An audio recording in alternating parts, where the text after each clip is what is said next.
Hello दोस्तों, नमस्कार। आज मैं आपके साथ भूगोल की एक बहुत ही सामान्य और बहुत ही इम्पोर्टेंट टॉपिक समय ज्ञात करना, कैसे समय ज्ञात किया जाता है, इसके साथ चर्चा करेंगे अपन। और समय ज्ञात कैसे किया जाता है, इसके जानने के लिए सबसे पहले आपको पृथ्वी की भौगोलिक स्थिति और उस पर स्थित अन्य देश और देशों के राज्य, उन सब की भौगोलिक स्थिति और उनका विस्तार आपको पता होना चाहिए। जैसे अक्षांश क्या होता है,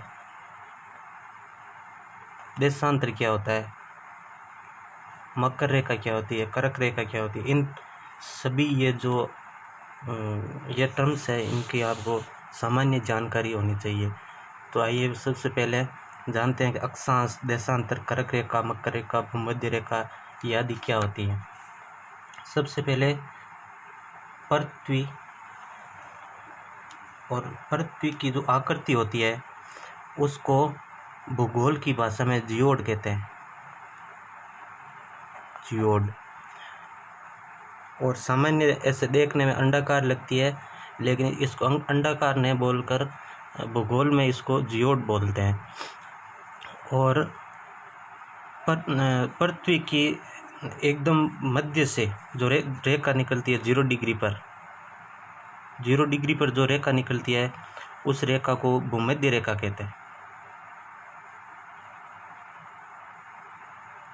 भूमध्य रेखा पृथ्वी के एकदम मध्य में स्थित होती है और 0 डिग्री से निकलती है। और जो ये तो क्षैतिज 0 डिग्री निकल गई, इसको भूमध्य बोल दिया। और एक ऊर्ध्वाधर 0 डिग्री भी निकलेगी, इसको बोल देते हैं ग्रीनविच रेखा, ग्रीनविच रेखा। अब जैसे ये 0 डिग्री है, ये इस 0 डिग्री के मान इस बिंदु पर, ये जो केंद्र बिंदु है इसका पृथ्वी का, यहाँ से इस बिंदु तक सीधी रेखा पर जो कोण बनेगा वो 0 डिग्री होगा, इसलिए इस रेखा को 0 डिग्री बोल देते हैं। और ये जो क्षैतिज रेखा होती है उसे अक्षांश कहते हैं, क्षैतिज रेखा को अक्षांश कहते हैं। और पृथ्वी के मध्य बिंदु से इस बिंदु का कोण बनेगा वो 0 डिग्री का होगा, इसलिए इसको कहते हैं 0 डिग्री अक्षांश रेखा या भूमध्य रेखा, इसको बोलते हैं। जैसे जैसे इससे थोड़ा ऊपर जाएंगे ये कोण का मान इससे बढ़ता जाएगा। जैसे माना यहाँ पर आगे, और यहाँ से इस कोण का मान, इस पृथ्वी के केंद्र बिंदु से ये इस कोण का मान 10 डिग्री है। और उसी प्रकार इधर भी इसके बराबर एक पॉइंट लेते हैं 10 डिग्री का, यहाँ पर भी 10 डिग्री का एक बिंदु। और जब इन दोनों को मिलाएंगे और जो रेखा होगी उसे हम कहते हैं 10 डिग्री अक्षांश रेखा। ऐसे ही थोड़ा ऊपर चले आए 20 डिग्री। ऐसे ही जब यहाँ पर ऊपर आएंगे वो 23.5 डिग्री की जो रेखा होगी, 23.5 डिग्री पर जो रेखा निकलेगी, इधर भी 23.5 डिग्री, इसको कहते हैं कर्क रेखा। जिस प्रकार इस भूमध्य रेखा से ऊपर की तरफ जो रेखाएं हैं उनको अक्षांश रेखा कहते हैं, उसी प्रकार नीचे वाली रेखाएं भी अक्षांश रेखाएं, ऐसे ही 10 डिग्री पर। ऐसा नहीं है कि 0 से सीधी 10, इसके बीच में भी है 0, 0 के बाद 1, 2, 3, 4, और 1, 2, 3, 4 के बीच में भी है, जैसे 0.1 डिग्री, 0.2 डिग्री, 0.3 डिग्री, ऐसे 10 डिग्री की रेखा ले ली अपने। ऐसे ही 20 डिग्री की रेखा ले ली। और इन बिंदुओं से ये कोण जितना बन रहा है उसी के हिसाब से इसका नाम रखा जाता है। जैसे यहाँ पर 20 डिग्री का कोण बन रहा है, 20 डिग्री का कोण बनता है इस भूमध्य रेखा के साथ, तो इस रेखा को बोल दिया 20 डिग्री अक्षांश रेखा। उसी प्रकार नीचे भी 23.5 डिग्री जब आएगा, 23.5 डिग्री, तो इस रेखा को, जो 23.5 डिग्री वाली रेखा होगी, इसको बोल देंगे मकर रेखा। अगले पेज पे चलते हैं।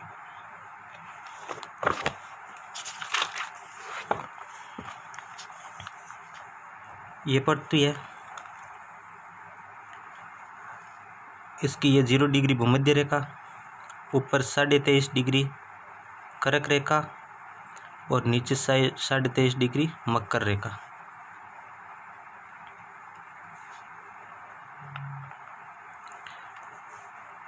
जो सूर्य है वो हमेशा पूरे साल में 365 दिन में कर्क रेखा और मकर रेखा के मध्य सीधा चमकता है।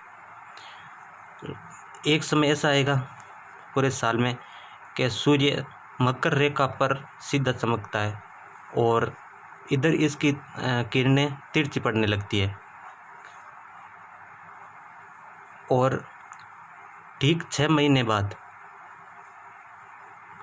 सूर्य कर्क रेखा पर सीधा चमकेगा, और उसके जैसे ही कर्क रेखा पर सीधा चमकेगा तो सूर्य की किरणें इधर तिरछी पड़ने लगेगी।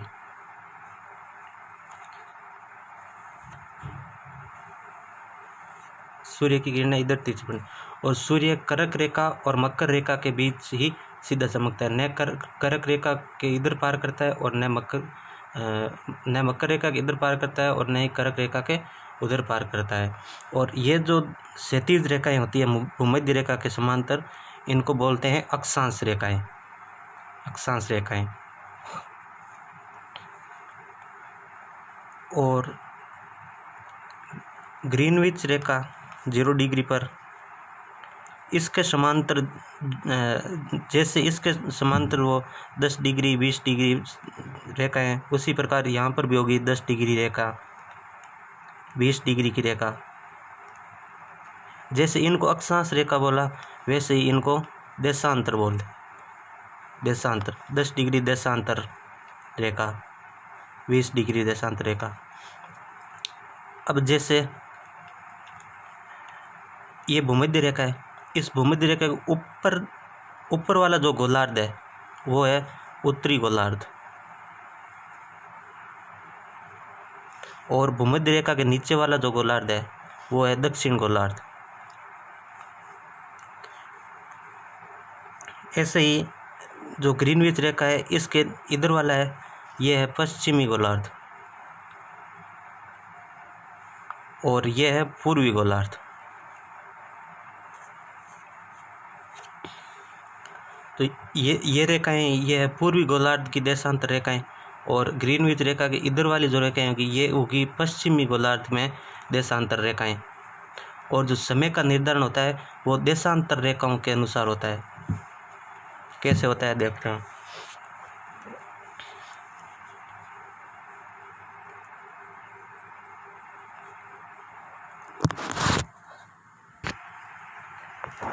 समय ज्ञात केवल दिशांतर के अनुसार किया जाता है। देशांतर रेखाएं ही समय का निर्धारण करती है। जैसे पृथ्वी, ये ग्रीनविच रेखा, और ये 0 डिग्री ग्रीनविच रेखा, और 0 डिग्री इधर, जैसे ये 1 डिग्री वाली ग्रीनविच रेखा होगी, एक डिग्री वाली ये देशांतर रेखा, सॉरी ग्रीनविच रेखा, तो ये 1 डिग्री वाली ये जो देशांतर रेखा होगी, इन दोनों रेखाओं के मध्य समय का अंतर 4 मिनट का होगा। जैसे यदि यहाँ पर कोई स्थान है और यहाँ पर कोई स्थान है, यहाँ पर जितना समय हुआ है और यहाँ पर जितना समय हुआ है, उन दोनों समय के मध्य 4 मिनट का अंतर होगा। 4 मिनट का अंतर एक देशांतर पर 4 मिनट का अंतर होता है। जैसे अपन देखते हैं कि कोई एग्जाम्पल लेते हैं, जैसे 80 डिग्री देशांतर, 80 डिग्री देशांतर पर 10 बजे हैं, 10 PM। तो बताओ 70 डिग्री देशांतर पर कितने बजे होंगे, क्या समय होगा। तो यहाँ पर जो अंतर कितना होगा, 10 डिग्री का अंतर है, 10 डिग्री देशांतर का, 10 डिग्री देशांतर का अंतर है। तो 1 डिग्री देशांतर पर 4 मिनट का अंतर होता है। तो 10 डिग्री में 4 × 10 बराबर 40 मिनट का अंतर। तो यहाँ पर 10 बजे हैं, तो या तो यहाँ पर 10:40 हुए होंगे, या फिर 9:20 हुए हैं, क्योंकि इतना अंतर है। हम ये फिक्स कह नहीं सकते कि इधर समय ज़्यादा है या इधर कम है। इसको ज्ञात करने के लिए हमें एक सामान्य बात जो ध्यान रखनी होगी कि समय जो है पूर्व की तरफ बढ़ता है और पश्चिम की तरफ घटता है। जैसे यहाँ पर 8 AM हुए हैं, तो पूर्व की तरफ समय बढ़ेगा।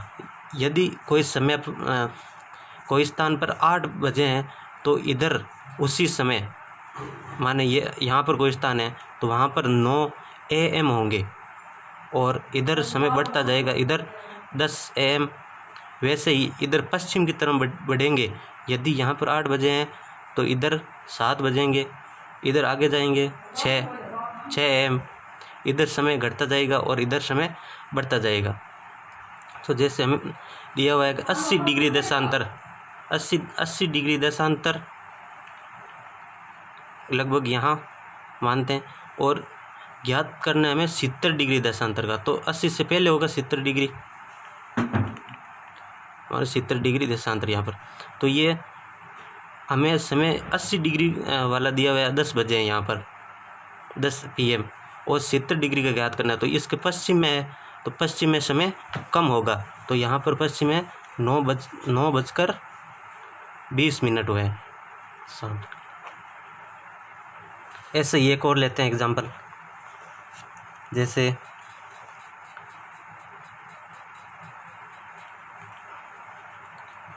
45 डिग्री देशांतर पर 12 बजे हैं, तो 85 डिग्री देशांतर पर क्या समय हुआ है। ये ज्ञात करने के लिए पहले इनका अंतर 85 और 45 का लगभग 40 का अंतर होगा, 40 डिग्री देशांतर का, 40 डिग्री देशांतर का अंतर है। और 1 डिग्री पर 4 मिनट का अंतर होता है। तो 40 के अंदर 4 × 40 160 मिनट, 160 यानी कि 2 घंटे और 40 मिनट। अभी यदि यहाँ पर 12 AM हुआ है, तो यहाँ पर समय बढ़ेगा या कम होगा, ये हम इससे देखेंगे कि 45 डिग्री देशांतर पर 12 बजे हैं, 45 डिग्री, इससे ये 85 डिग्री ये पूर्व की तरफ होगा, 85 डिग्री 45 से पूर्व की तरफ होगा 45, तो इधर समय बढ़ेगा। तो समय बढ़ेगा मतलब इसके अंदर ये ऐड होंगे 12 के अंदर, तो 85 डिग्री के पर हो जाएगा 2:40 12 के अंदर ये 2 घंटे और 40 मिनट ऐड होंगे, तो 2:40 हो जाएंगे।